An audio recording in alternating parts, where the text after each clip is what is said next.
Back to the Fatheads Eyewear Studio for the next episode of Unverified. It's the only IndyCar week, race week, in April. The Acura Grand Prix of Long Beach, one of the crown jewels in the IndyCar Championship, and we're going to be talking about that, previewing that, and we've got a lot of other things to talk about, of course. Throughout the world of racing, there's a few other things that happened throughout this weekend. The Darlington Throwback race, I suppose we might end up having a debate on whether or not IndyCar should have a throwback race. And Formula One was extremely boring. So on that note, hello, Tony. How we doing? Welcome back. Yeah. Kyle's here. Yeah. What are we more excited about? Long Beach, Barber, or the Indianapolis 500 test in 2 weeks? Oh, the test. Definitely the test. That's almost like a race weekend in itself, even though it's in the middle of the week. Yeah, it is for sweaties like us. I think, you're not going to, obviously, there's no... Gillette, baby, the best a man can get. I'm more of an Old Spice guy, but... What? They didn't have that at Kmart in the 90s. They had Gillette. Well, I know, but we're going to try to not live in the past today, or maybe you're going to live in the past. Hard to do, brother. That's true. That's true. Speaking of the past, should we start with a bit of a dude bro source, which isn't really a dude bro source, but we got to pour one out. The Chili's car is no more. Oh. That's not who I thought you were going to mention pouring one out for. I think we kind of knew that was coming. It's basically the same livery.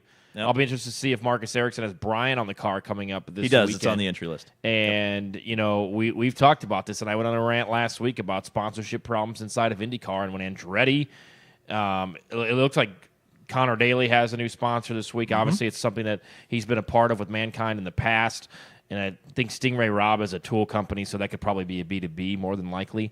But Andretti, glad they got a sponsor for Long Beach. It'll be interesting to see what's on those cars, the 27 and 28 for the upcoming Indianapolis 500. Two things to talk about with the sponsorship. Number one, and I think maybe Kyle can shed some light on this, is that the social media reaction to a sponsor coming onto a car, which of course is the 27 Andretti Autosport entry, was almost completely negative because it's not the Chili's car. So, I mean, Kyle, kind of describe what the online reaction was like, because I didn't see as much of it, but there was definitely some negativity floating around out there. It was rip Chili's car. No, not the Chili's car. And yeah, honestly the craziest thing I've ever seen. So for the sponsor, and by the way, I don't remember what the sponsor. Could you pull that up, Kyle? I'll pull it up. Pull that up.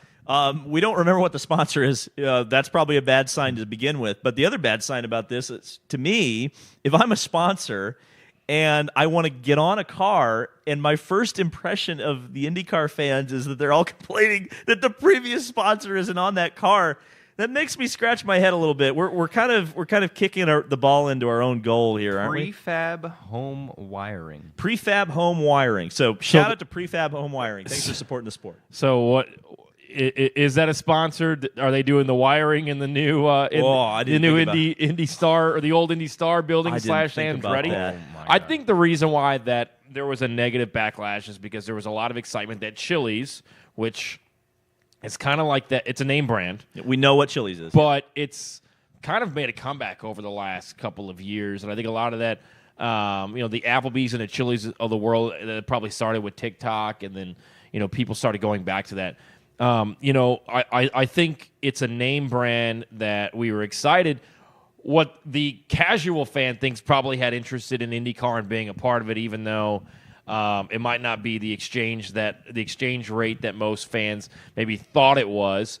It is disappointing that it's not on there, but nobody in this room shocked by it, based on the fact that we kind of knew this was coming. But what do you do from here on out? Does it come back for the 500? What are we looking at? Because we're going to have a lot of cars going into the month of May that don't have, let's say, full-on sponsorship, or are not quite funded. There are several drivers, several teams that need to bring money to the deal, and there is not money being brought in a lot of different pit boxes, let's say, a lot of different teams throughout. And it kind of, it's the rant that I went on last week. It starts with the marketing problem that leads to a sponsorship problem, those type of things. But yeah, disappointing. Are we getting a King Taco car this weekend? Because there isn't. So, well, at least for now, because I looked at the entry list, and this was the other point I wanted to bring up about the sponsorship. Bob Pockers posted the entry list, and I usually don't pay all that much attention to the entry list because we know what the 27 cars are going to be. Yep. But like you mentioned, a lot of times at Long Beach, we see some interesting or different sponsors. The entry list that I saw had very, very few sponsors listed. Like the Penske cars had sponsors. Obviously, the Andretti cars had a couple of different sponsors. But most of the teams, and I was kind of shocked at it when I saw them all listed, the Ed Carpenter cars, but there's not a lot of recognizable sponsors or even sponsors in the name of the car, which concerns me a little bit, considering this is supposedly the second biggest race in the IndyCar championship. And what do we hear? Oh, well, this is with Fox coming in and all the races being on Fox. There's going to be an opportunity to sell more sponsorship. It's going to be an opportunity to put more eyes on IndyCar and for people and sponsors and companies to say, I want to be a part of that.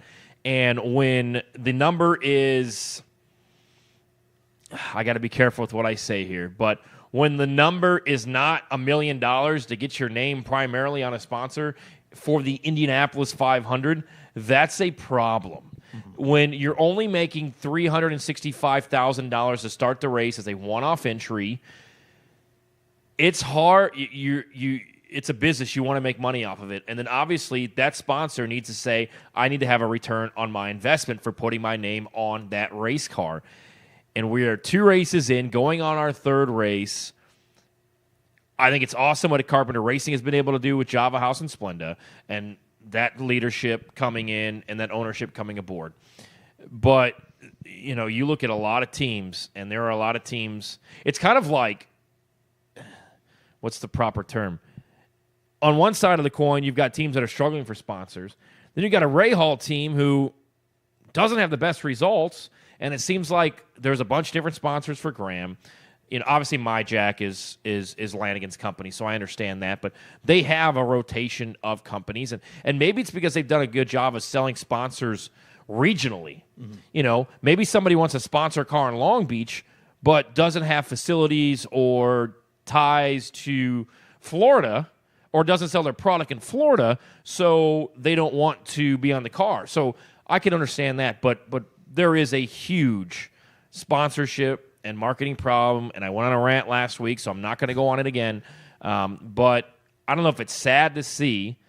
And again, you could even go back to somebody like Catherine Legge, who has money. Yeah, has a sponsor. And has a sponsor that is associated with the Indianapolis Motor Speedway, yet she's still not in a ride. So, which there's going to be 34 cars on the entry list. I mean, that's it's been celibate lately, talking about that. It's been dried up. So 34 is where it's going to be. We haven't heard any rumblings besides that. And a lot of that is sponsorship. Well, you could maybe do a 35th car if you could get all the pieces together and have a sponsor. Well, when it's a chassis that's stopping you from being in the show, that's just, I don't even know how you describe. I think it's just a lack of teams that are able to do things. Yeah. And that's a charter problem more than anything else. But you talked about the Fox deal and the fact that we're all kind of relying on Fox to bring in the eyeballs for the sponsorships to sell the sponsorships. And ultimately, that's something that's going to pay dividends at the end of the season. Yep. You couldn't go into, maybe some teams did, but it would be a very hard sell to go in and say, we theoretically think we're going to gain, whatever it is, 20% more viewership over the course of the year because we're going to be all across network TV. You maybe might be able to sell 1 or 2 smaller sponsors on that, but the big fish, at least for right now, that's going to be an end-of-the-season thing when you have all of the numbers, all of the data. That would be an easier sell for 2026 than it is for 2025. So maybe right now, and I'm being positive here, is maybe 2025 are the team owners just kind of saying, we're going to play the waiting game. 2026 is when you sell a big deal. I don't know. To that point, and to something else that's going on, we learned this week that parking at the Indianapolis Motor Speedway for the 500 is sold out. You've got Doug Bowles going around the state of Indiana promoting an Indianapolis 500 that is probably going to end up being sold out. Mm-hmm. That's kind of the way the trajectory looks, which would obviously lead to the blackout maybe being lifted. Should the Indy 500 ever sell out? Should you ever stop selling tickets? Like, is there a point? Like, I just general mission, you mean? Yeah, because I guess I have a question of like, and I understand. I've heard it explained to me a couple of times before that 2016 was about how many the facility thought they could handle. Yeah. And that's all well and good, but I kind of feel like if you go back to like the 80s or the 90s or the 70s and you look at those crowds and they are just enormous. Yeah. Those were never told, yes, they sold the grandstands out, but they never stopped selling tickets at the gate. You know what I mean? So is that something that should happen with the Indy 500? Should we say it's a sellout? Or is that just an excuse to get the blackout lifted so that you potentially maximize not only your profits at the gate, but also the TV number? I think there's a couple things that go into possibly having the blackout lifted and a sold-out race. One, it's how many... I would imagine it's got to be how many yellow shirts and security people you can have on the grounds per X amount of people. Mm-hmm. So for one yellow shirt, for 1,500 people, we need to have 2 yellow shirts in that section. Those type of things. There's a lot of movement inside of the racetrack, right? You might be able to find a spot on the mound. You might be able to find a spot somewhere in the bleachers because somebody's not there, or somebody gets up, or it's not a good seat. As far as saying that the race is sold out, I think, and here's why I would do it this year, because you have to go to Radio 1 that sells all of their advertisements. It's the only place that you can hear or see the race live is through us. Now, if I'm IndyCar and I'm the Indianapolis Motor Speedway and I want to lay down a massive number for Fox and I want this to be as high of a number as possible, then I would lift the blackout if you get to the point where you're going, we've sold what we sold in 2016 and more. Now, with that being said, the question that I would have is, does the rating for locally on this year Fox 59 that re-airs, let's call it 7 o'clock that night, does that count towards the rating in general? Is that slot from 7 until 10 when Fox 59 re-airs it, does that count towards the number that the Indy 500 gets starting at noon and going till 4? That's a question I would have. Now, if the answer is yes, it does, well, then you're going to have 350,000 people who probably 50%, if not more, are going to want to go home and rewatch that race. You've got every bar in the city, every restaurant in the city that is replaying that race on their TVs. I believe the way it worked in 2016 was that it counted twice. Yeah. If I remember correctly. So maybe that's a way to put up a massive number as well. For me, personally, as somebody who goes to the race, doesn't matter to me whether it's sold out or not. Maybe it's cool to say it's sold out. Maybe it's an easier sell for sponsors and teams and IMS to say we sold out. But now that's the precedent, right? So, like, if you sell out in 2025 and you don't in 2026, why not? What happened? Why are people... So you got to have to walk that fine line of if... 2016 was one thing, right? It's the 100th running. There was major hype going into it. You're almost creating... I think the 2016, the brilliance, which is weird because the same people are marketing the sport now that marketed the 2016 race so brilliantly. But I thought one of the brilliant parts about that was they actually, I think, created demand by saying, we're sold out. Yeah. Because every race after that, with, of course, the exception of 2020, huge. And it's seemingly growing every year. Well, there's a lot of people that are pissed off right now because they're going, oh, my goodness, all the seats are taken. And the only seats that I can get that are decent on a secondhand market, on a StubHub or a Ticketmaster, are astronomically too high. And I'm not going to spend $225 to go to the 500. I'm not going to spend $70 to $80 more than what the face value is. So I think when you say it's sold out, then what's next year? Do you open up another 1,000 tickets for GA? How do you... Because... Rebuild that little grandstand in between three and the short sheet. What are we going to be talking about when 2026 doesn't sell out? There's going to be a lot of negativity of, well, wait a minute, it sold out last year. How come it's not selling out this year? And then what's the excuse? Oh, well, last year we had a lot of hype because Kyle Larson was returning and because Joseph was going for his third in a row. Biggest sporting event in the world, I feel like, is all you really need to say. It's greatest spectacle in racing. That's the only thing you need But to from say the about it. sponsorship perspective, you don't need to say sold out. Yeah. You need to say there are more people here for any than there will be for any other sporting event the entirety of the rest of the year. That's probably more right. Am I way off base? Because then you get to avoid that question mark of whether or not the race is going to sell out and having that kind of reflect in a negative light. Well, and then the question is it's like, okay, what is sold out? Because we know that those seats in the short chute between 1 and 2 where Stan Fox crashed. Remember, we don't see a lot of people sitting there. Well, they took seats out, and but there still are empty seats that you see there. In the short chute between 3 and... there's empty seats in our section. Mm-hmm. There's always going to be empty seats. Now, is it an empty seat because there's nobody in it, or is it an empty seat because nobody bought it? And usually it's somebody bought it, they just didn't go to the race, or it's too hot, or they decided that they didn't want to, they wanted to sit closer to the track, or they, something else came up and a friend invited them out. Those type of things, which I understand. It sounds really cool to say sold out. Sold out is a word in sports that I think maybe it's a little bit overhyped. Like sold out crowd, standing room only. Well, I don't think you're going to hear him say like standing room only at IMS. Where's that going to be? Is somebody going to be like standing outside on Georgetown Road looking in through the fence like they did in 2020? It's like Daytona taking out 50,000 seats and then going, we sold it out every year. Well, of course you did. You took half the damn capacity out of the racetrack. With that being said... I think you sit in the short chute of 3 and 4, correct? I do. Mm-hmm. I sit on the edge of turn 3. There's space there. I think a couple years ago they put up like a little makeshift suite. That was cool. There's space there to add another. There used to be a grandstand. Yeah, there was a grandstand. So do you add seats? Do you sell out and say we're going to add seats? We're going to add 25. You can add 25,000 seats at the IMS. Absolutely. Well, here's the thing that I didn't understand. Those seats were there in 2015. They took them out for 2016, which I was like. Why did you take the seats? Why did you reduce the size of the crowd or the capacity right before the 100th?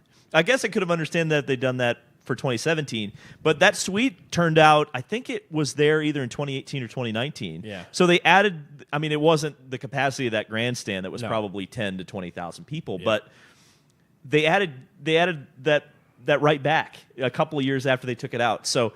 I don't know. I'm trying to understand, and I don't understand, and there's people smarter than us that probably do understand. Do they even use that party deck inside of turn 4 anymore? Or is it just down the race day? Down the front? They don't. I don't even think they use that for the GP when they should use it. No, I know last year they didn't. I know last year and the year before, I don't believe they did because I used to watch the GP from there. It's a great seat. It's awesome. A great time. But I think it's just maybe Indy 500 race day. Well, do you want to keep that sponsor happy, or do you want to say, let's just rip that out and we can add probably 10,000 seats, which are awesome for the road course, and then you could see kind of like they had a bleacher in like the 90s and the 80s. Well, who calls me in the middle of the show? Where's the Miller Lite? You're talking about the Miller Lite party deck, right? Yes. There's one in turn 4, but it's not a very good view of the oval. No. It's not bad. It's not horrible. It's what you had in the 90s when you had those bleachers inside the track there. Is it that close? You can see. It's not that close. No, it's not that close. You can see. I guarantee you can see. You can see clearly. There's nothing in front of you. You can see short chute and then 4 and then coming out of 4. Hold on. I'm gonna hold on. I'm about to cook. I could pull up a Instead picture. of doing that, here's my suggestion. Because every time I see a classic IMS video from like 2007 beyond, you might know where I'm going with this. Turn 1, inside of turn 1. Yeah. Move the wall out. Let people walk out on that chicane. Maybe build some bleachers. Do something. Let the fans on the inside of turn 1 for the oval. Is that where McLaren has their like hospitality set up? That doesn't take up the entirety of turn 1, especially if you moved it out. If you moved the wall out to like the inside of the warm-up lane, like it used to be, you would have plenty of spot for everybody's hospitality, and you could actually Where's let the guy that jumps out of the plane with the American flag in a land then? He'll find a spot.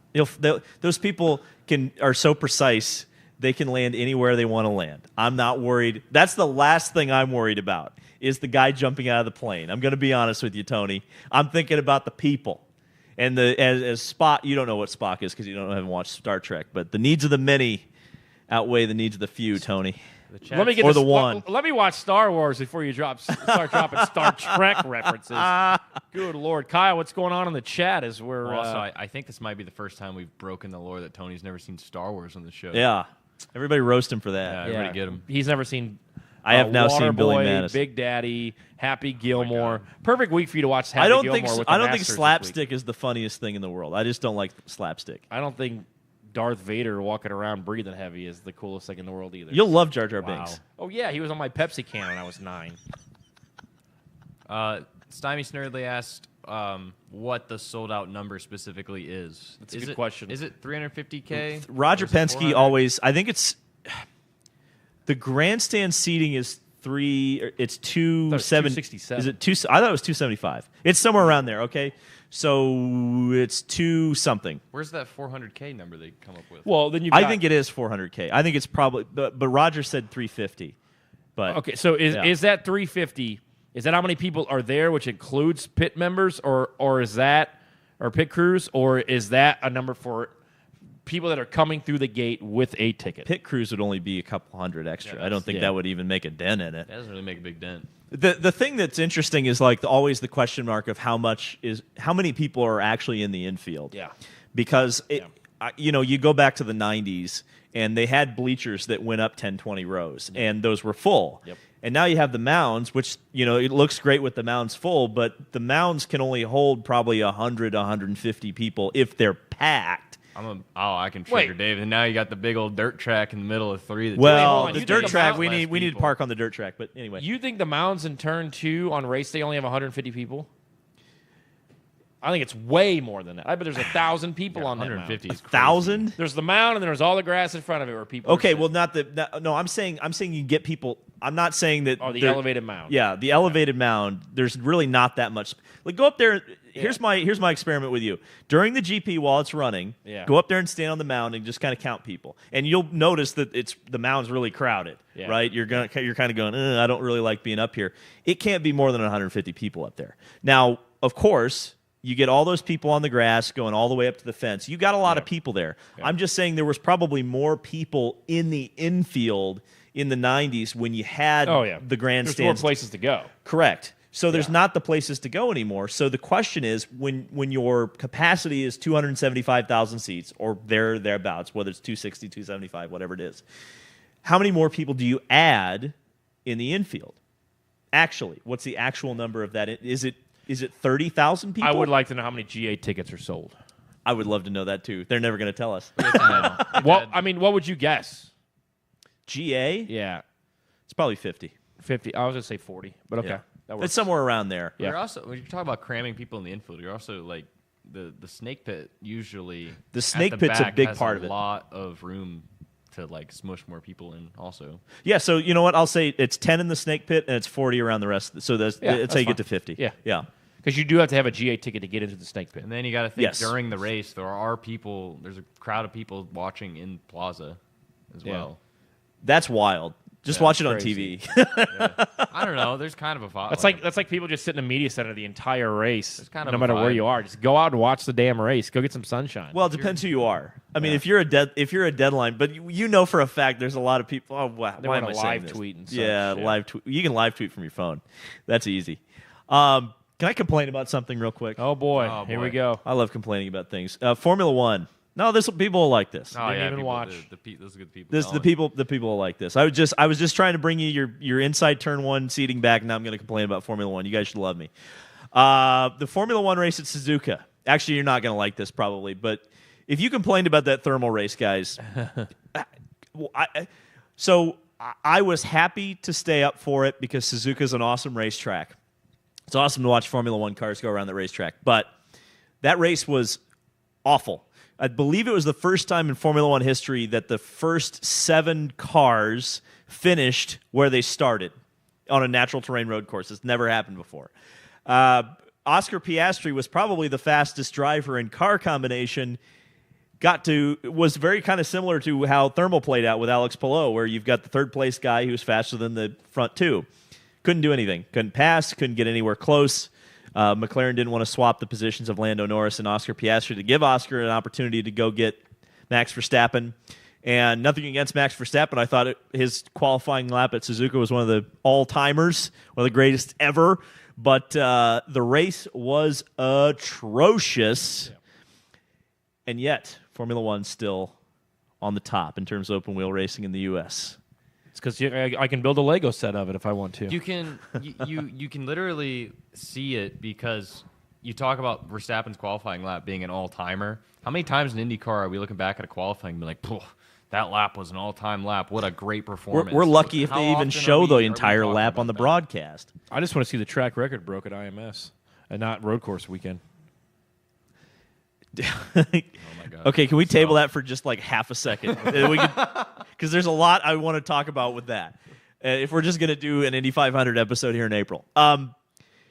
Is it May at a race fair? So here's what I'm going to complain about, Kyle, because I feel like every time we watch qualifying in IndyCar, every time, whether it's NBC broadcasting it, ABC, Fox, because we don't ever see the sector times, because for whatever reason, just our broadcast partners just seem to not understand that it's just rip Formula One off. Purple sector means it's the fastest overall. Green sector means it's the driver's fastest. Yellow means he's gone slower than he did before. It's the easiest thing ever, and it helps us track, and it will help your director know which car to point the cameras at. And I feel like every single time we never see the pole lap. It's just like we're waiting, and like if you're looking at timing and scoring, you're going, okay, that guy, for example, it's like Palou. It's always Palou. It's like, oh, Palou's on a heater. He's the last one out. Why are we not seeing him? Why are we not seeing him? And then they'll cut to him crossing the alternate start-finish line, and oh my God, he's on the pole. Well, it would have been cool to see that. It's like they're lap. showing the finish line too much. Oh, here comes Herta, here comes Kirkwood, here comes Newgarden, and then, who's got a chance to, and then you could see who has a chance. Well, and they just seem to just always choose the wrong car to follow, like when it's coming down to it. Yeah. I feel like in Formula One, when I watch qualifying, more often than not, they choose the car that's at least in the has hunt. A chance, yeah. It's on the flyer. They very rarely miss it. And then they show the entire lap because every car has an onboard camera in Formula One. They don't have to pay $300,000 a year. The Formula One can just, boom, here's the lap. Here's how Verstappen got it. And you've got Anthony Davidson down there pointing out, this is where this guy screwed up. So, I don't know. So that should do qualifying races on road courses and in IndyCar. Well, I don't know about that. We just showed the qualifying lap. Well, just show the laps. We just showed the lap. I mean, like the last IndyCar lap that I can think of that was a big deal was Montoya's Detroit lap. In what year was that? Before you were born? Before I was born. That's the only time I can think back of oh man, that's what year were you born? Lap. 01. Yeah, that was Montoya in 2000 at the Detroit Grand Prix. 01 was a good year. So, 01 was a good year? I don't think so. Was it? For me, no. it was. Well, I'm glad it was a good year for you, Tony. God almighty. Just step in that. Hey, let's step in a little bit more. We were talking race. We are talking. It wasn't a good year in racing. You had Driven, you had Texas Motor Speedway. Dale Earnhardt died. Alex Zanardi lost his legs. Need I go on? Cart went bankrupt. I mean, where are we going with this? The 500 was a good one in 01. Scott Sharp biffed it. It was a good 500 if you were a Cart fan. It wasn't a good 500 if you were an IRL fan. Speaking of... No, we got to talk about the track record. Okay. We got to talk about the track record because you brought it up, and I want to throw a thought experiment out there. Does it mean anything anymore? Because right now... Maybe I think you could knock that. Now, some people, when I say this, who are in the sport, who I trust, and I believe that they would know what they're talking about. When I say this, they say, well, it wouldn't work for 4 laps because the tires wouldn't hold up. But right now, right this second, you could put the road course boost to the current IndyCar and break the 1 lap track. You could go 237 miles an hour. Remember, Chevy has remember they were doing party laps. They were calling them the first party lap, mode. Yeah, party mode, and they were. Does it mean anything? Now, look, I think it means a lot that you could throw down a huge lap on Friday and start getting a lot of hype for the weekend. And you could maybe push that 25,000, 30,000 people crowd on pole day, if that. But then you send them home disappointed when you don't break the record. Maybe you do, but what if you do break it?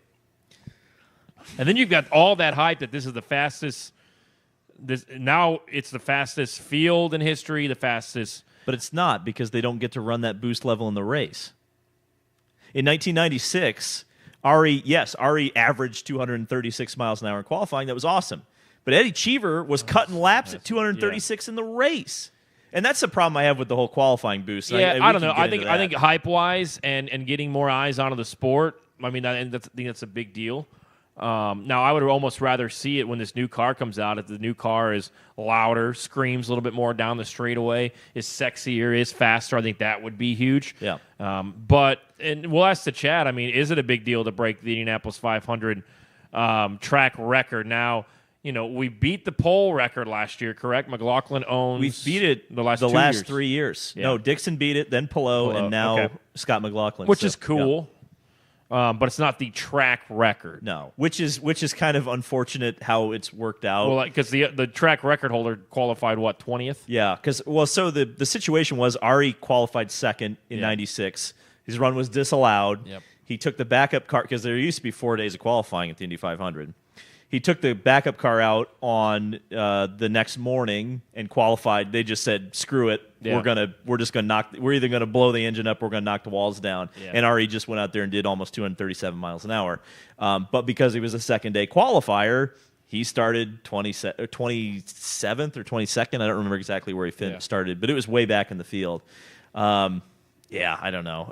Chat. What does the chat think about track records and whether it means?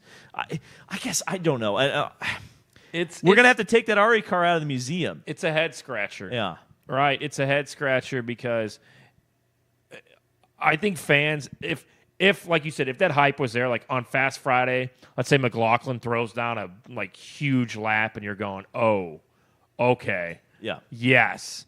But if fans are teased with it in front of them, they're gonna want it. They're gonna want to see it happen. yeah. But if on Fast Friday the fastest car without a tow is only like 232, 233, Which it probably will be this year. yeah, then maybe then you don't know that, like, oh, well, could it go faster? So I think if it's in front of you and you see somebody on Friday, there's like a hype around it, like, holy crap, like we could see, oh my goodness, it's going to be 74 with some shade on Saturday. We might see. There's the elements have to line up, obviously, too, as far as the weather and where you draw, those type of things. It seems like you obviously want to draw early in the go around for qualifying. But this year, I don't think it's been officially announced, but I think it's on the website. On the website, the top 6 is going to be 6:15 to 6:45. Yeah, we might as well be qualifying. We might as well put lights up at that point. Oh boy! So I don't know. We'll see. I'm interested to see what the chat. I think a lot of the hardcore race fans that stick close to their traditions will want to have a track record. That's interesting, because I think I'm a traditionalist and I almost don't want to see it broken. Because you just like to see that Ari car sit in the museum. No, I think the problem right now is I would be disappointed if a spec car broke it. I think you got to have real competition again for it to break. That's a hot take, and I see the vision. Yeah. We do need to talk about this IndyCar schedule, something that we've been bitching about, and how I did a very extensive video on this on Friday. Before we go into deep end, we never got to the chat. Yeah, we never got to the chat. All right, go for Tony. the chat. Go for the chat. I had some thoughts too. So Yeah. the chat. So there was JP Visuals, I believe, said that the Scott Dixon 2021 run had aura, which I agree with. Yeah. And that kind of brought my brain around to say that I don't think breaking the track record matters. Because I was at qualifying last year with a friend who had never been to qualifying before, and they were freaking out during Scott McLaughlin's lap. Like, they were jumping, screaming. I don't even think they cared about Scott McLaughlin, to be honest. But it was just cool to see someone hit speeds and do it last second, and the drama of the system. I don't think the record speed has to happen.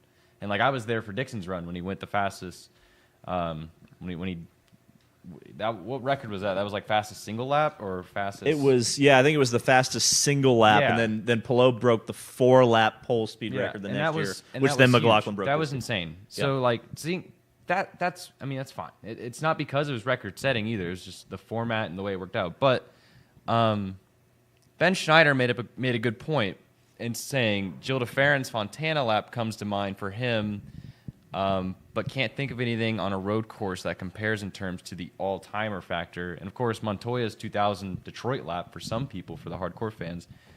But that got me thinking, like, that's the problem, is, like, the oval qualifying's not broken. It's single car, you see the car, and, you know, records get broken. But if we're going to be serious about, you know, we need the rest of the schedule to be important other than the 500, then maybe when there's a boring race weekend, then, like, yes, we need to work harder on, or at least the broadcast needs to work harder on qualifying, right? Like, getting that excitement factor. My thought is no.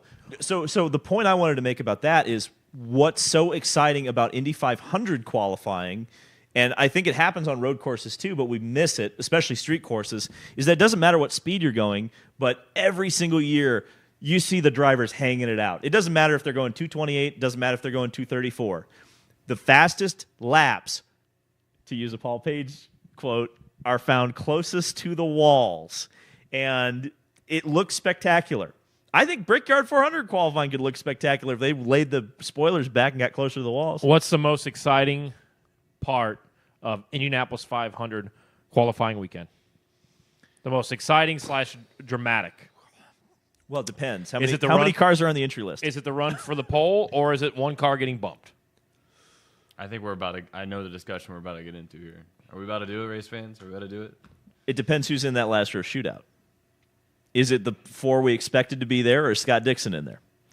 Is Scott Dixon the last car out on bump day trying to knock his way into the field? I think that's more than likely never going to happen. Happened with Will Power recently. Happened with Fernando Alonso recently. I mean, there's been some big names in that Ericsson shootout. was in the shootout. Ericsson was in. Yeah, I mean, it depends on a crash, if they crash during practice, right? Ram Rahal got bumped 2 years ago. Yeah.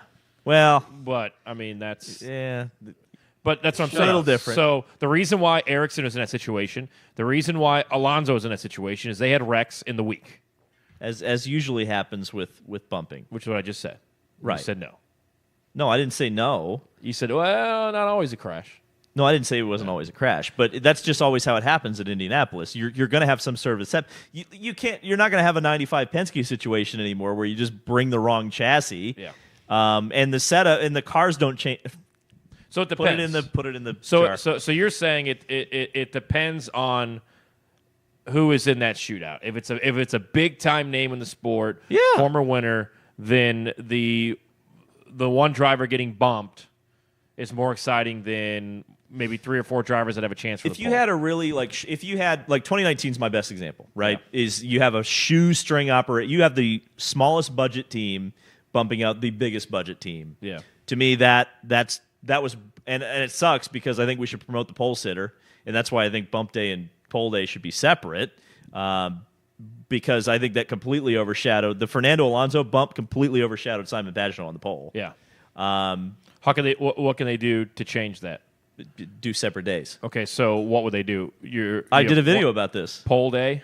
Yeah, pole day and bump day would be the first day. Pole day should just set the Fast 9. The first day of qualifying should just be about the Fast 9. Second day of qualifying is to fill the field. So then let's. So you would have a cutoff at 5:00 on Saturday, and if you're in the top 9 at 5:30, those 9 go back out. Yep. Okay. And you get one run. And I then, think it should be. It should always be one run. Then on Sunday, what would you do? You'd have the back row shootout. No, back row shootout. You have set the top 9 positions the first day. Yep. That's it. And then 10 through 33. Yep. Okay. And then just bump. Just do it the way it used to be. It's I don't think it's complicated. No. Like, I don't know. I'm putting up a poll right now in the chat. What's more exciting, bumping or pole? But I know what you're saying, because I do agree with you, and I'll say this. I think in lieu of track records, the current qualifying format is more than exciting enough for the shootout for the pole. Everybody's excited about it. When Scott McLaughlin did that run last year, it was freaking awesome. Yeah. I'm not saying it's not awesome. I think the Indy 500 has such a great qualifying format. They just need to go back to what it was in 2011. Like, it's not that much of a difference. They just have to. Didn't they tweak it late last year too? Didn't they tweak it? They tweak it every year because they're not sure they're going to have bumping every year. Well, yeah. Wasn't last year tweaked as far as it went from, we're not going to do top 6, we're going to do we're not going to do top 9. Did they do top 12 last year? Yeah, it's always top 12. Yeah, it's now officially just top 12, which is too many cars in my opinion. No one's coming from row 4 and going to get on the front row. It's just, and I just said that. And I'm going to let this poll go for a minute, but while we're on the discussion of qualifying, do you want to know, let me remind you what the worst part about Indy 500 qualifying is that we almost always forget about until it's qualifying weekend. The bumping? Well, it's, the Saturday bumping when you end up outside the top 30 and they take away your speed. That's the worst thing about it. You should not, there's never a world where you should lose your time because you're outside the top 30. It should still stand. You should be 31st to 33rd or 34th.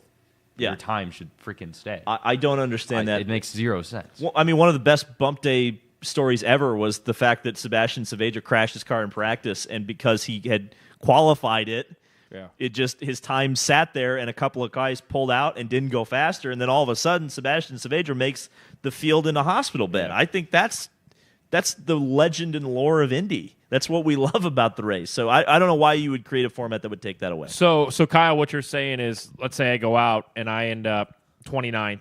2 other guys go out. I end up 31st. It's almost like inbounds and out of bounds, right? Like you're 31st. That's wiped away. So even if 30th tries to go faster and doesn't, you're not moved back into the field because your time's been wiped. Yes. Yeah. You should be put back into the field. It was like, what year was it that Will Power ended up in the last race shootout? Someone wiped their time, went out.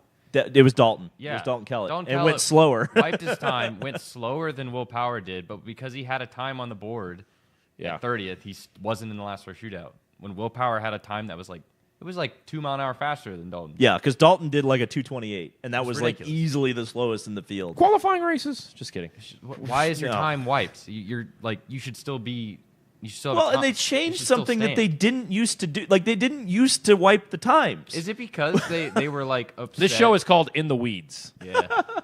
Long Beach preview where we talk about the Indy 500 qualifying. Hey, format. we're getting there. The test is 2 weeks. Next week, what? No, it's 2 weeks. 2 weeks. It's 2 weeks. Now It's 2 weeks. Whatever. But the poll says 64% of 47 votes.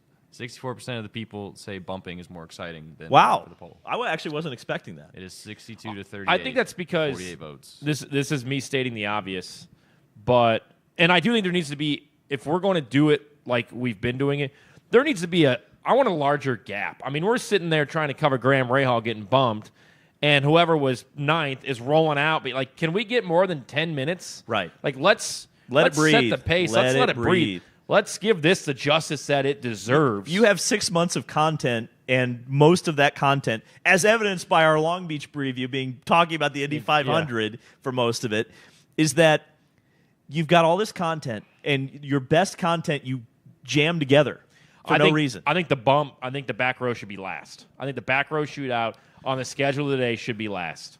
Well, then you wouldn't set a pole speed record because you wouldn't have the conditions right. Well, you're probably not going to set it anyway, so that's fine. Well, it's true. Yeah, we do have an extra 100 pounds of weight on the car. I want to see, let's call it 4:30 to 6. Yeah. Don't give me that 5:50 crap. Sorry. No, that sucks. Give me 6 o'clock. So 4:30 to 6. You've got 4 drivers that have an hour. They all have to go out once, right? You've got 4 drivers that have an hour and a half. You know the time limit you have. Can I get, somebody running, we're pushing the car down, we're trying to get it back in line. Let them take the cars back to Gasoline Alley, cool them down, change the setup. That's another thing that they can't. Well, they were doing that last year with Marcus Ericsson's car. They had fans. Literally, the guy was holding a fan trying to get it cooled down just enough, and then they would put the starter in, and they would crank it and then slow it down, and that was to get air circulation through the car. Crank it again. But they wouldn't start the car. I have a video of it. They wouldn't start the car, and he's like, we're just trying to get airflow into the car to cool it down. I don't get it. Let them take the cars to gasoline out. The other thing that I feel like that they forget that we've done before that you can do is if the track goes cold, if they're scared of having too much time in the session for it to go cold, open up practice. Doesn't matter if anyone goes out or not. Just open up the track for practice. And literally just take the 2011 rule. Just do 2011 again. 2011 to me is the perfect 2-day format. Just do that again. That is just, you have the rule books in your office. Just grab it and just go, this is what it is now. And I think here, I do think bumping should be last because there's the strategic that goes into it. Like, okay, I know that I'm fast enough, but I'm 34th. I'm going to try to go out right at 5:59 so that the gun goes off when I'm out on the racetrack. yes. I'm going to put it in my hands to get myself into the field, not sit there in my car and the gun goes off at 6 o'clock and the 34th car is out there and I don't have a chance to go out. Well, when I made that video and I said, you should do Fast 9. I'm not trying to give away all the things in your video. I want people to go watch it. Well, you should go watch. Well, I channel. made it the day before Doug Bowles got made the president, so everybody forgot about it. So I'm re-promoting it. But I think this goes to a bigger problem, and we're going to talk about another video of mine, which is the gaps in the schedule, because we are literally a week ahead of Long Beach. We're not talking about Long Beach. We're talking about the Indy 500. And we sure as hell are not going to be talking too much about Barber when it's May 4th. And we're excited for the Indianapolis 500 and the Grand Prix coming up. Correct. It's almost like the Reddit. I've talked about this because I've asked drivers, like, you want to, when you get to the Indianapolis 500 test, you want to talk to them about the month of May, but you're going, oh, crap, you still got to get the Barber. And most drivers will tell you, oh, yeah, we're just thinking about this weekend. But every driver, as we know, is really thinking about the month of May. And it just doesn't do a track like Barber justice. It kind of takes the steam out of it, I would say. It's just tough to have that test at the Indianapolis Motor Speedway. And then, oh, by the way, we're going to run down to Barber for a weekend. Yeah. And then come back up and continue getting ready for the month of May. So I think it sucks. It sucks. The other depressing thing about Barber, and I talked to David about this off air last week, because I might have a cool personal opportunity coming up in May. But do you know what they scheduled Barber head-to-head with? Rev? The Formula One Miami Grand Prix. So you want to talk about TV ratings? Yeah. Oh, God. Buckle up. Yeah. Oh, I didn't even think about. So let me get this straight, IndyCar. Three of your first four were as a whole in IndyCar, we're afraid to go up against the NFL, which I understand. In the season, August 31st. But we have such a monstrous gap between races to start the season. But those gaps, when we do have races, go up against the NCAA tournament, the Masters, and Formula One in Miami. Kyle. What, like, is that not... I'm sorry. We always talk about it's common sense. Is that not common sense to not go against the Masters, to not go against the Miami GP, and to not go against the opening weekend of the NCAA tournament when there's 3 weekends? There are 2 3-week gaps. There is one race in the month of May. That's at Long Beach. You throw Barber in there in early May, which I think is just, you should never race anywhere but May, or anywhere but Indy in the month of May. What do we, like, was it Mark Miles? Who looked at that and was like, yeah, screw it, let's go up against the Masters and the Miami GP and the NCAA tournament. And I know I harp on that, but those are eyes. Those are sports fans' eyes on other things. You're not doing yourself any freaking justice. Kyle, can you please look up, because I know it was a huge TV rating last year with Miami GP. I don't think we kind of realized how many people. Well, I think it was 1.7 million, but I would like Kyle to. I'll look at the time. Yeah, get that up, because I didn't even think about that. I thought it was going to be bad going against NASCAR Miami. I never considered for a second Formula One in Miami on ABC against IndyCar at Barber on Fox. They're going to get their ass kicked this weekend at Long Beach if it's a snoozer, and fans are flipping over to NASCAR at Bristol, which is an entertaining race for even the casual NASCAR fan, and the Masters. Well, the good news is Bristol is... It's the same time. Oh, it's not a night race, is it? 3 o'clock. Oh, damn. So it's what? It's an hour before green flag. It's 1:30 Eastern to 4 p.m. So IndyCar is the lead-in. They don't overlap, but... Oh, that's great. For Miami GP? No, for Bristol. Oh, no, I was talking about, I was looking at Miami. No, Miami, they don't go head-to-head. They don't go head-to-head. Okay. What time's Barber Same start? day. 3:30? 1:30. Oh, they moved that up because last year it was late afternoon, wasn't it? Well, I think they moved it up because they weren't going to go. All right, okay. So there you go. So give Mark a little credit. All right, They scheduled it right. Okay. Well, I wasn't even thinking about that. IndyCar is the lead-in to Miami. But it's not a lead-in because they're not on the same network. But it doesn't overlap. What he's meaning to say is it doesn't overlap. Fans of them, Doesn't overlap. The schedule has to change. Going to the West Coast 4 times is tough. Yeah, separately. 4 times separately. You can't just park the trucks at Las Vegas Motor Speedway and drive like around. NHRA does, because they do. Yeah. From Pomona to Phoenix, but I just if you're going to be so concerned of ending your seasons, like, and I don't know what you do, but I think you could put thermal whatever weekend you wanted in the month of March. right? Yeah. You really could. It's not a temporary Long Beach, track. Yeah. Long Beach, you would probably have to let them know this weekend, like, hey, we're going to move you guys up a week. Yeah. You know, we're going to move you St. up a week. So, I'm gonna shout out Nathan Brown here, but I read a Nathan Brown article today that said apparently the date that was set for 2026 in St. Pete is the same date IndyCar announced for Arlington. So is St. Pete going to have to move up or move back for next year? Yeah. So there's already March 15th. Because you're already going to have... So March 2nd is going to be St. Pete. I sure hope so. It's going to be March 2nd. Because here's the thing. If the week after would be Sebring, 12 hours of Sebring, and I know you don't like that, but if you had Sebring and St. Pete on the same weekend in the same state, yeah, it's a terrible idea. And what's the date for Sebring? It would be the next week, so I think it's like March 22nd. 22nd, okay. Yeah. Well, I would be shocked if anything but St. Pete opened the season. I would too. Yeah, so that's going to be March 2nd, which... So they're filling a gap. Yep. Allegedly. Well, because that would be right after the Daytona 500, which is right where they should be. Would it be schedule. a week or 2 weeks after Daytona? I hope it's the week after, but I don't. 2. I don't love that. I think it's 2. I don't love that. Because usually Daytona falls between like the 15th and the 22nd. They're gonna have to move it back because of the Super Bowl, though. Oh, okay. So then maybe it is the last weekend of February. Yeah. Okay. So credit to them if they do move St. Pete up, they're doing exactly what they need to do. Yep. Start right after Daytona, which is on Fox, so you can promote, cross promote those two races. How much do you think Fox is going? Well, we have to have something to go against the Masters. We have to throw, Yeah. I don't want to say they're absolutely. I don't want to say a throwaway because usually it's like we're going to play bass fishing or bull riding or bowling. Like, I don't want IndyCar to be their throwaway where they just say, yeah, you know what, screw it, go up against the Masters. Which sucks, but I think, they are putting some programming. I don't know if it's an intentional choice or not, especially because it's a street. Remember, it's a street course. It's not like you're throwing Phoenix out there and just going, all right, here you go to the Wolves. Long Beach is one of the few races in IndyCar that generates a lot of ticket sales, right? So I think TV, while it's probably still priority number one, priority 1A is maintaining that data equity for your people who are buying tickets and all of your partners at that racetrack. I think Long Beach, they might be okay, which is kind of strange to think about as the second biggest race on the calendar. They might be willing to sacrifice a little bit in the TV audience going up against the Masters to maintain the 60,000 people that show up there on race day. I know it's 8:50 here Eastern time, and we haven't talked about this. We're getting to Long Beach. I wanted to mention a few things. Obviously, everybody in this room and everybody in the community saddened by Shigeaki Hattori's death over the weekend. Somebody that I walked up to last year at the truck race and just like, hey, I think it's cool that you're around the truck series. I remember you racing as a kid when I was a kid, and so we saw that.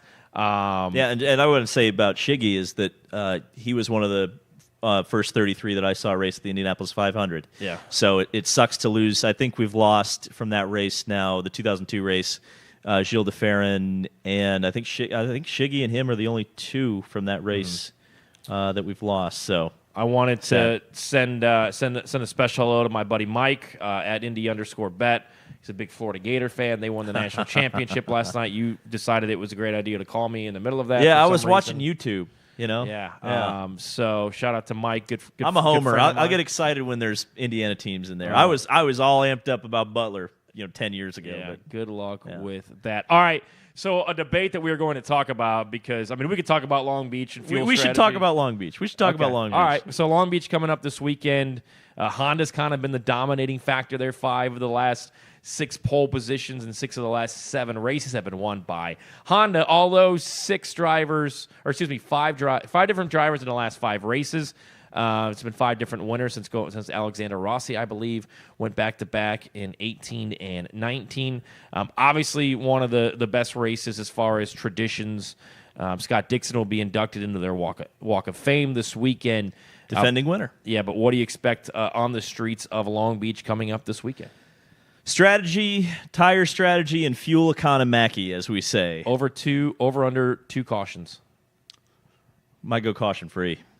I think if you get through that first corner, because you don't have a lot of rookies who are iffy anymore. Yeah. And a lot of the veterans who you might kind of point to and say, usually they don't crash. Yeah. So I think what an interesting point is that you brought up was the fact that Honda's kind of been dominant at Long Beach. In a strategy race, which we've seen the first two have been strategy races, yes, the tires have been the major factor right now. But one of the things, and I guess this could be a Dude Bro source, is that Chevy's making more horsepower. Mm-hmm. That's great. That's all well and good for one lap. Yeah.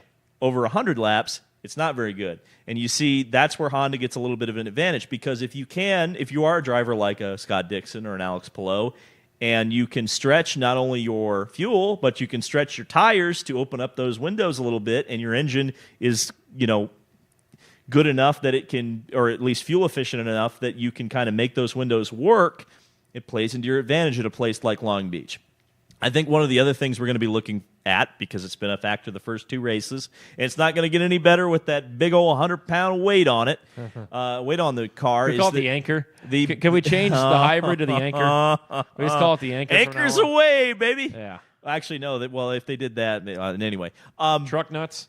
Truck nuts. Maybe they could put a little sticker on the back of the car that says this car is equipped with truck nuts.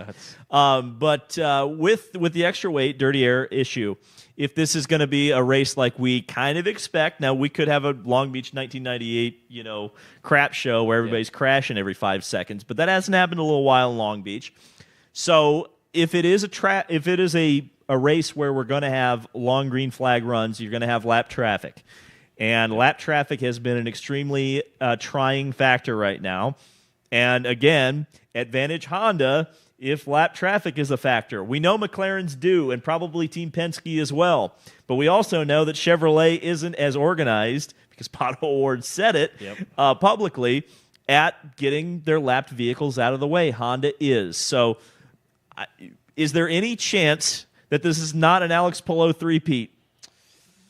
Look, a race that he has not won yet. Alex Palou will be. Has he won Long Beach? No, he has not. He has not. I will say this: I think a huge factor coming up this weekend is pit stops. Mm-hmm. It's kind of a tight. It's a long pit road. Yep. It's very tight. You have to hit your marks. You have to have a good pit box, and you're going to have those in and out laps, because losing a second or two in the pits or not getting enough fuel into the pits. I think I'd almost guarantee you will cost somebody the race on Sunday. Now, costing the race might not be the win, but may cost them a top 5 or a top 7, top 10 type of finish. So I think that's a huge key.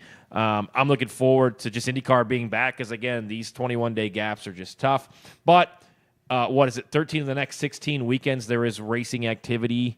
Once we get to Barber. Is that once we get to Barber? Yeah, that's what because there's another. It's almost a month between. I think it's another 21. It might be exactly 21 days between, and it will feel broken up. Test in there. The test is good. We love the test, but of course, as we just do a practice. Day one, we need to stop calling it a test. It's day 1 and 2 practice, because the thing is, what I keep hearing. Opening day race fans. So I'm gonna say something that I might regret here. Well, I'm not gonna regret it, but.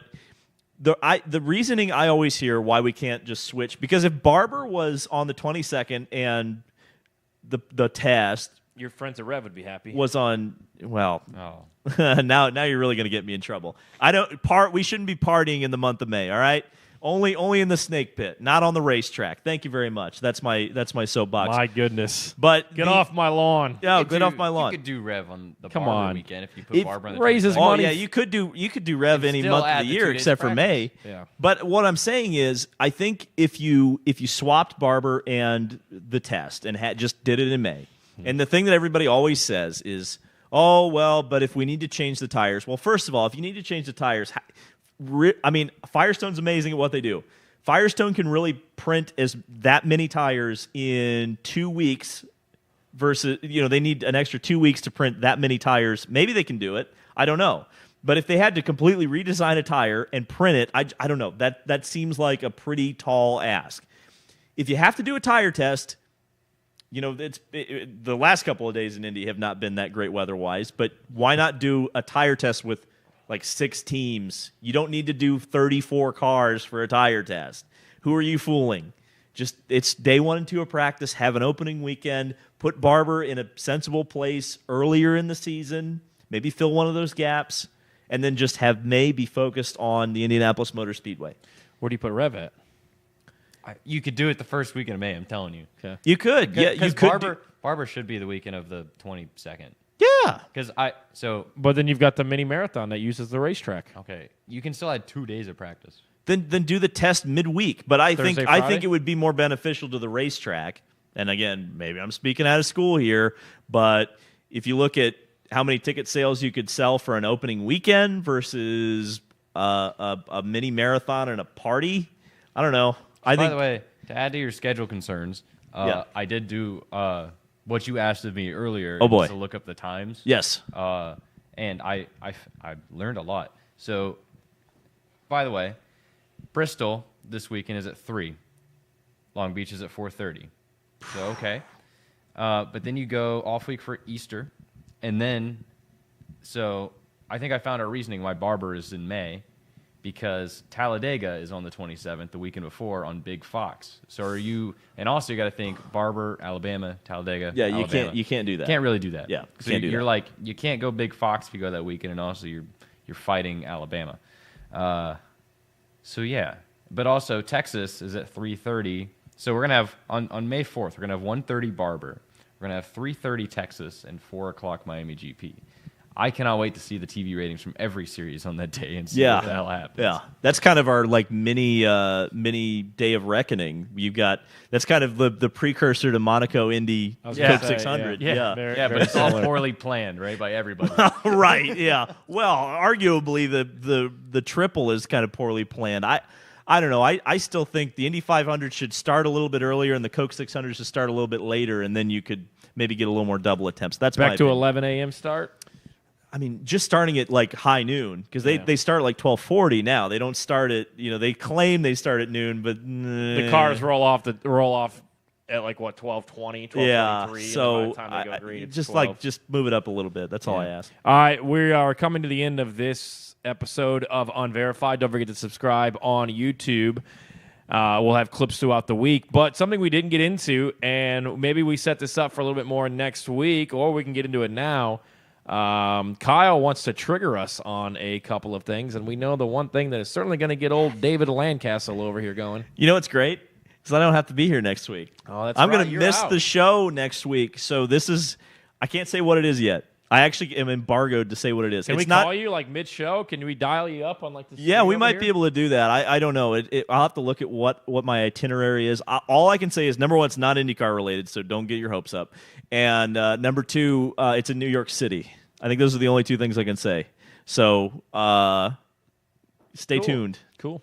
Kyle, go ahead. You want to try to get us triggered? Yeah. So, first of all, I got 2 things on my mind because you kind of went into it but didn't. The first thing is, David, tell us why IndyCar Throwback Weekend is such a great idea. It's not a great idea. I've got 3 things real quick because I know Tony's going to try to Get interrupt off my me. lawn. He's going to try to interrupt me during this. The big 3 things with a throwback race is, number one, NASCAR's already done it. NASCAR's already done it well. So why do we need to copy NASCAR more? Don't need to copy NASCAR more.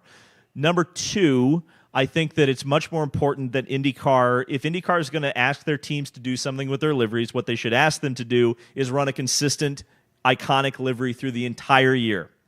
Number 3, the issue I have with throwbacks is if, for example, let's say Stingray Rob shows up to the IndyCar throwback race at Milwaukee in a red car with a lightning bolt on it, and we say, oh, that's the Target throwback. Well, guess what? Target's never incentivized to ever come back because they didn't have to spend a dime because they got all the free advertising in the world from the coming throwback. back anyway. I think it's great if they're not coming back anyway. But I think throwbacks are cool when it's like the Pennzoil car and it's Pennzoil paying for it. I'm all about that. Or if it's a dead brand like when Marco did the Kmart car a couple of years ago at Phoenix, that's cool. But I think they should be few and far between. I think they should mean something. And I think when you do a throwback race, especially if it's IndyCar kind of copying NASCAR and doing that, the idea's already kind of played itself out. You've already got drivers like Chase Elliott, although I think he's wrong this year for complaining and saying there's not enough ideas left to do. I think eventually you are going to reach the place where there's ideas left, there are ideas that you can't do anymore. I think it's much more important that the IndyCar teams focus on creating iconic liveries for today. And Iconic believe it or or not, consistent? Iconic or consistent? both. It needs to be iconic and consistent. The reason we remember so many of these liveries, like Pennzoil or the Jimmy Vasser car, is that they ran them for 7 or 8 years in a row, and that's what the car looked like every single weekend. Yeah, but every era has that. Like, eventually, believe it or not, I might be nostalgic about Pelot's DHL livery that's currently winning everything, by the way. But it's in current time. But maybe I'm going to be nostalgic about Joseph Newgarden's PPG sex machine. They don't run it every week. But I'm not. Shouldn't they run it every week? I'm also, you're thinking of like all the liveries that they would throw it back to in the 90s, but also like I wouldn't mind a Will Power, like 2011 Verizon car. By the way, that was a long time ago. By the way. Ew. Well, is there a cutoff That's on just what a year Newman a Haas throwback car. is? Is there a cutoff year on what an actual throwback is? No, NASCAR is always all over the place. I think it's like 10 years plus is your max, I think. I think the problem with NASCAR is, and I'm not against a IndyCar throwback weekend. However, I feel like NASCAR's took about 6-7 years to get watered down. Yeah. It would take IndyCar 3 to get watered down.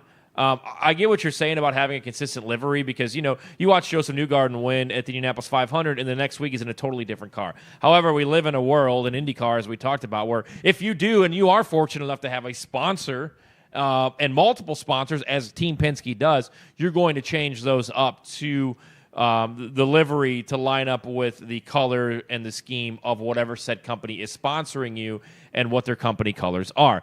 Now, however, I would like to see it. Sometimes in NASCAR, you're going like they're stretching. Some of them they're stretching too much. You've got Jeff Burton's Ward Burton's Hardy's car, which is a great look, and I thought the car over the weekend looked great. But even Kyle Larson's, like where they had I thought it was. Okay. I thought you were gonna crap on it. I was like, wait a second. It looked good, but it would have been a lot cooler if Kellogg's actually came back and sponsored, as you just mentioned with Target. Yeah. But sometimes seeing the Miller Genuine Draft Rusty Wallace throwback is cool, but it kind of looks cheesy when it says like CorvetteParts.com, and they're changing that. Would I like to see like a St. Louis race under the lights? That's a throwback. I think that would be cool. But can we just one time and one time only? And it has to make sense, right? Like you said, Stingray Rob coming out in a red and yellow Target livery doesn't make sense. So what would make sense for Juncos? Like that's the thing, right? Like they could do a Kyle Kaiser throwback. There's not a lot that makes sense for most of the field. Like Ray Hall, you could do, like we saw Graham do a Buddy Rice one. They did the MGD car too. See, here's the thing, they've done it. And I apologize but we've seen so many of the liveries that you want to see already. Yeah. Marco did the Kmart car, and he did the STP car. Yep. Top Gun Racing did the Johnny Lightning car. McLaughlin does a Pennzoil car every year. There's not a lot that you would want to see. You'd maybe want to see like a Menards car from the 90s. Well, you would obviously want to see a purple number 91 Himmel car. That'd be Well, great. guys, that wasn't even the long debate. So, Oh Tony, my God. Tony alluded to it earlier. You guys, you want this show to go on. You want more entertainment. You want to see mom and dad fight. Tony thinks that 34 cars should start the Indianapolis 500. Nope. Go. So Tony, it's not necessarily what I think, but I think when you talk about what we've been talking about and what we've been bitching about is marketing and sponsorship and sending one car home that has a potential sponsor that could leave. When does that happen? Why? When does that happen? That a sponsor missed Driven the to Save show? Lives has never came back when they didn't missed miss with it. Pippa. When they missed with Pippa, they never came back They made after the that. show. What are you talking about? They made the show. No, Pippa missed the field. They in missed that- in 2018 and came back in 2019 and made the field. With who? Pippa. I thought she made it and then missed it. No, Pippa No. didn't miss it with Driven to Save I Lives. thought she was in a Foyt Driven to Save Lives car. She made the No. show. That was 2019. She missed it She was in easily 2018 in. with Coin. Okay. And it was Donate Life. And then came back with Driven to Save Lives. Same thing. Okay. And then made the show. Okay, so you're telling me in a world that we're begging for sponsors, sending one home that may not come back. Who? Which sponsor? I don't know. We I don't need know. an example. I don't know. Hy-Vee hasn't came back, even though they've made the show. So That has nothing to do with getting So sponsored let's say Connor Daly has a 4-race sponsor with Fatheads Eyewear. That's a terrible example. Boy, Shouldn't just have went throwing there. our sponsor under the bus, huh? No, not under the bus. Don't say that. You know what? I don't want to get into this debate because I just don't. I'm done. I don't want to get into it. I don't want to get into it. Don't want to get into it. He knows he doesn't have an argument. It's not an argument, but you can't sit here and have all of us bitch about where the sport is and the sponsors that we have and don't have, and then you're going to send somebody home because of some tradition, because of a tradition that really doesn't do anything for the. What does 33 do for the race? Do you think the winner cares if he beat 33 other cars or 32 other cars? So the argument for 33 is that it's not so much to me. It's not so much tradition. That's part. So of what it. if it's Joseph? What if it's Joseph? And it's 34. Should have gone faster. Okay, that would have been one of the, that would have been coming from you, who's never been in a race car. That would have who been, has no I've clue been in a race car. What? Okay, sorry. He has this SCCA license or some So bullshit that he got from some 90-year-old getting dude. Mad, Okay, getting cool. mad. Here's the deal. Sending a sponsor home because of a tradition that well, started. Shell what, wouldn't be in the home. 40s? They're the official fuel supplier, so they'd be all right. Okay.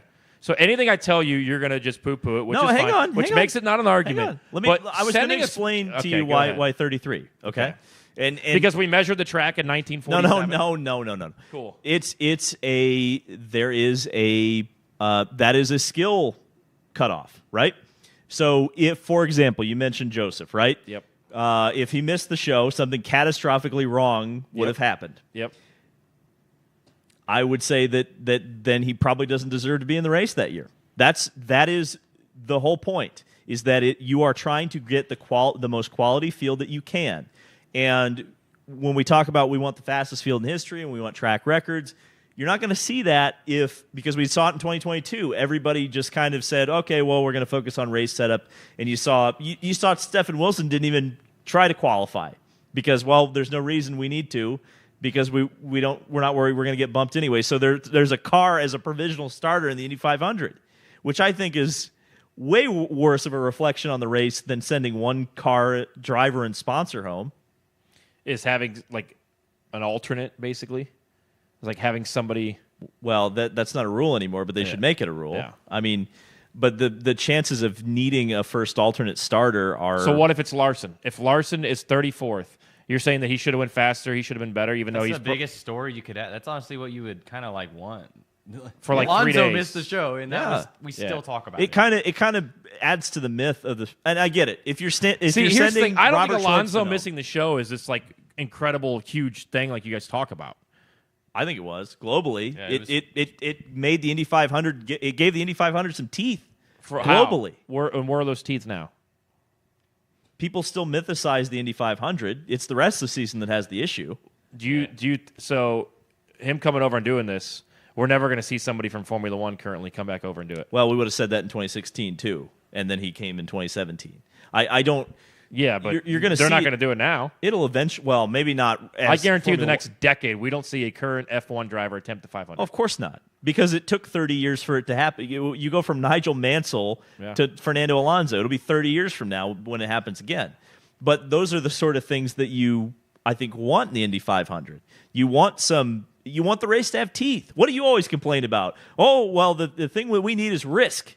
Well, you don't want to go out there maiming drivers, but I think having a little bit of risk associated with the race, meaning you're putting your ass on the line financially or with your sponsors or whatever, it adds to the tension. It adds to... Well, it depends on how far off that 34th car is as well. If that 34th car is 3 seconds off the pace... I agree. Depends on how close it is. However, if it's... Wouldn't you want him to be in the field if like it's I close? said, it's all fun and games. It's all fun and games till your favorite driver's 34th. Well, I mean, I saw my bump 2 years ago. Yeah, but I saw Buddy Lazier go home in 2009. It sucked, but And how many were on the entry list in 09? oh, there's like 40. Okay, But look, I'm not sending one. We're not talking about sending but one car if home. if you cross that Rubicon, you're never coming back. That's the issue. I think if there's 34 on an entry list, you're never coming back. if it's beyond 34, have some bumping. This is the argument of going, well, we'll do spec cars or we'll do V6 engines. You're never coming back.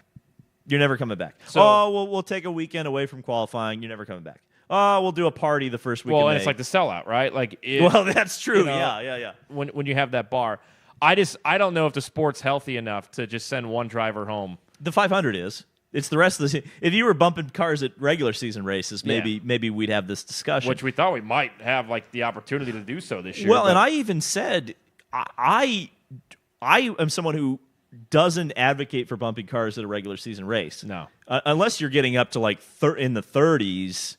If it's 28, we know we can do that pretty safely. Whether it's pits or track density. I get there may be some places like Toronto where you couldn't do 28, 29 anymore, but like are all the boomers and all the hardcores going off in the chat because I said that I would look into starting 34. No, I mean they're just like where would they go in the field? Where would and you know what? Everyone enjoyed mom and dad fighting. You'd start. I mean, look, from the fan will say don't do that, and I totally understand that.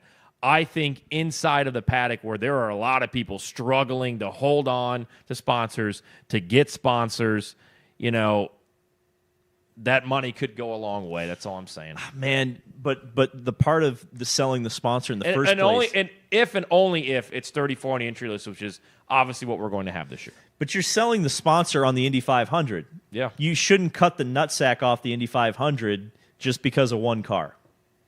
Because the Indy 500 is the Indy 500, and boy, oh boy, have they tried to kill it with 1,000 cuts, and thank God they haven't, because it's still the greatest race in the world. So you've got $1 million on the line if you make the 500, and if you don't make the 500, that $1 million is gone.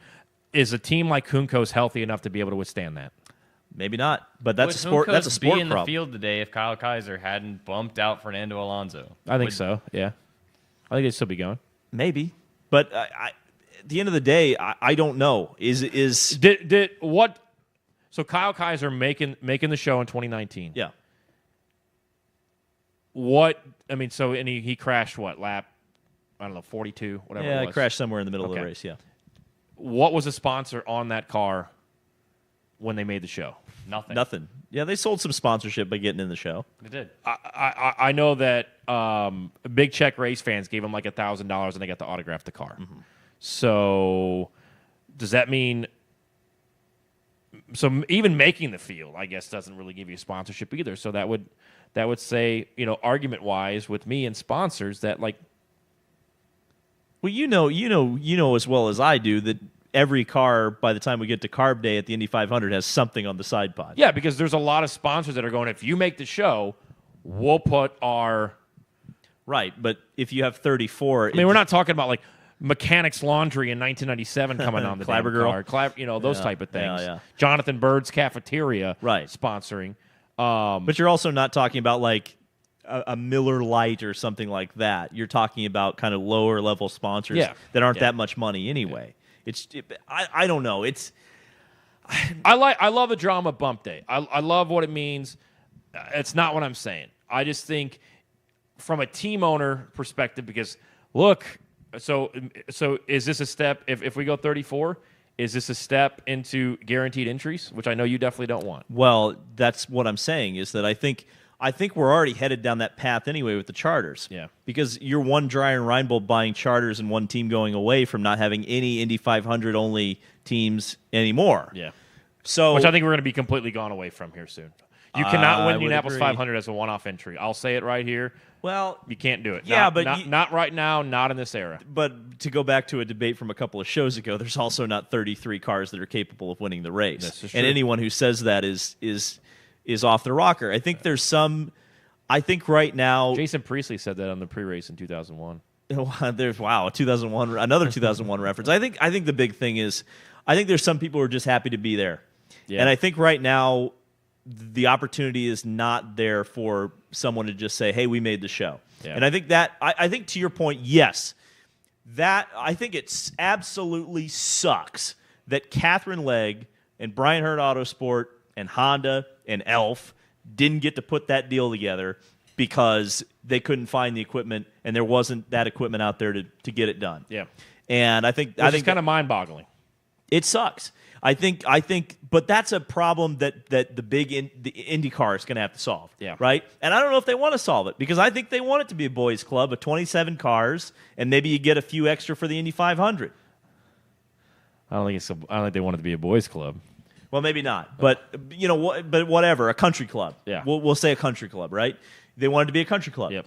And I think that is antithetical to what the Indy 500 should be. I think you should have some minnows, some shoestring operations, an ability for a team to buy a year-old piece of equipment, an older engine, be able to put something together and try to go for it. I think that's what's missing from the Indy 500. There's very little right now missing from the Indy 500. We've really gone out in the weeds and we've talked about a lot of the smaller issues. But to your point earlier, it's gonna either, if it doesn't sell out, it's gonna look great on race day, whether they call it a sellout or not.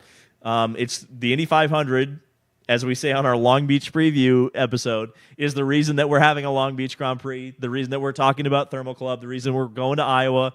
All of these races, it's because of the Indianapolis 500. Oh yeah, I mean I've talked about this. We've all talked about this. It's like you have the Super Bowl and then you have a bunch of like USFL games. Yeah. I mean you have the Rose Bowl. And then you have a bunch of other bowl games. You've got the Duke's Mayo Bowl. You've got the Detroit Motor City Bowl. What about right? the Pop? Don't you crap on the Pop-Tart Bowl? All right. I love the Pop-Tart Bowl is the biggest. That's the Long Beach Grand Prix of college football. Whoever markets and does promotions for the Pop-Tarts Bowl, IndyCar needs to hire tomorrow.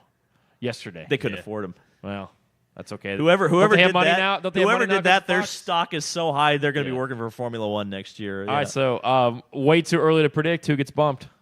Ooh. I think it'll be a name. Let's see. Who was at the back last year? I think Coyne will take a step up. So I think it might be a Rahal again. I hate Foster. I hate to think that it's Foster, but I really appreciate Foster's talent. I do too. It might be the Doge going home. It might be the Dev Dog. I think Devlin is. Dev's pretty good at the I think 500. Devlin, he's good at the Speedway. I think Devlin's got enough. Is it Graham? Is it Graham again? Because he was an able Motorsports last year, entering the 500 from getting bumped. I swear to God. Come on, man. I think another easy target to go after is Stingray Robb, but Juncos, as we learned was quick last year. They were fast. Connor's going to help them out with the setup. I'll say this: we can sit here and predict all we want, but it's going to be who wads it up during the week. Yeah, that always seems. Marcus last year he wadded it up, and he was flirting with that back row. Prema's going to be the wild card. Yeah, and I think on surface, I think Prema's doing everything that they need to do to have enough speed to get into the show. Yep. They have a Chevy too, which is important. and they've got a lot of experience throughout that team. They've got Colin Milot, who did he qualify 11th last year? And I know it was a McLaren. Yeah, he was in a McLaren, but yes, and he went to the back. But yeah. And he safely qualified in the Juncos car before. Schwartzman seems to have the foot to do it. They've got enough chassis that if one's not working, got another one. You don't want to lose that confidence, though. The last thing Robert Schwartzman's going to need is hitting the wall. If he hits the wall, then you're going to have to get his confidence. Well, then Grosjean grabs his helmet out of the backseat of his car. Well, maybe. I'm sorry, I don't care what you say, and I'm not saying it was the wrong thing to do, because it wasn't the wrong thing to do. I thought it was the right thing to do. But having Grosjean there just in case, like, if the bare minimum is we have to get this car on the show, and this guy lost his confidence and can't do it, you've got to have somebody there capable. Yeah, I mean, when do you have to make that call? You have to make the call by Fast Friday. Okay. At least on a chassis. I think driver you can change. Okay. But you with the chassis, I'll call our rules analyst and ask her tonight. Yeah. What that looks like. Okay. I actually don't know who the rules analyst is. Yeah, you do. Long Beach. Can we talk about Long Beach? We already did. I thought we did. We gave who's it a gonna minute. win? We Who's gave gonna it a win? minute. We gave it a minute. What else do you want? Who's going to win? 2-1, Alex Palou again, by the way, on the odds. I don't like the odds. How about Felix? How about Felix Rosenquist? I like that. Pole last year. Yep. And at some point, and I like Felix a great deal, but at some point you got to start having consistent results. He's done that to start the season. It's one thing to be great on Saturday, which he has been, but you got to be great on Sunday. And I think this is a great weekend for Felix to be in contention, finish top 5, flirt with the podium. Maybe it's a chaotic race and something falls his way. But I'll go Felix as a dark horse. Yeah, and you're picking a Ganassi car, so you're really going out on a limb there. I mean, that technically, I guess, is a Ganassi car. All right. They were the second and third fastest Ganassi cars at Thermal, behind Alex Palou. You won't be here next week. I know. When is that announcement? Where can people be waiting? It'll be on my channel. I patiently? believe the embargo is Wednesday, so I might be able to post some things before then, but I don't think I can get into specifics. Hop into the DL 500 tomorrow night on his YouTube channel. And whoever is in there, Kills Donk, Austin Lawton Raps, whoever, ask David where he's going to dinner on Thursday night when you're in there. I love eating. I love food. It's good. It is great. All right, Kyle, last thoughts, anything in the chat, and what do you got going on over the next couple of days? Not much happening. For me, I'm going to Charlotte tomorrow. You got to pick a winner. I'm so too. sorry. You got to pick a winner too this weekend. Oh, I picked Kirkwood. Kirkwood's Okay, going to win. Yeah. I think it's going to happen. And I immediately shot it down, so I was being a jerk. I'm going to Charlotte this weekend for the Stars Championship Series. They're racing at the go-kart track. We're actually going to have in-person fans this weekend at the race, which is going to be cool. Been working on some banners, and there's going to be hero cards in karting now, thanks to the social team. Yeah, sick. The pro show is, again, I believe, around 2 on Sunday. Free on Kart Chaser. And other than that, follow me on Instagram at Kyle_Cuthbertson. I don't think I've ever shouted that out on the show. Please there you follow go. Hit him up on Instagram. Yeah, hit me up. Hey, Tony, what's a cooler place to live, Indianapolis or Charlotte? And that's it for the show. We thank you so much for joining us here on Unverified. As you see the shop here, working on some things with them. There is a really badass Rick Mears shirt that I was given a leak to earlier today that is awesome.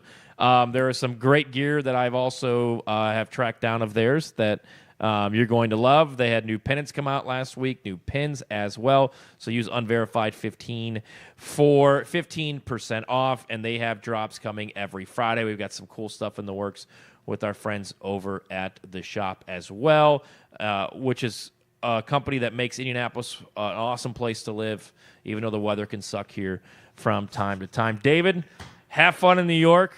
You've been in New York more this year than I've ever been. Yeah, this will be your second trip. It's weird. The country boy's turned into a big city cat. I don't know how to think about this. When you got a series and teams that wants to see the value that you bring to their sport with your following and your channel, it's amazing what things can happen and can come about, and how both channels and both parties can effectively move forward and get some promotion onto their racing series. Tony's trying to get me thrown in the creek at the open test. Tony's trying to be your agent over the person that you want to be your agent. The chat's asking for when the Unverified merch is coming. Are we that cool yet? Let's get to 1,000 subscribers on let's YouTube. get to 1,000 subscribers, and then I think we're worried about merch. We'll have the Unverified logo, and then on the back it'll say "Mom and Dad are fighting again." I don't hate that. Or we'll just have one that says "Dude Bro Sources." Yeah, I like that with the one. Unverified logo on the back. I'm a Dude Bro source. Yes, so there we go. All right, well, we'll be back. Look for clips all week. Don't forget to subscribe here on the YouTube page. Follow us all on our social medias. Once again, big thanks to Fatheads Eyewear Studios. Shout out to our friend Doug, who's watching as well, and we'll see you coming up next week on Unverified.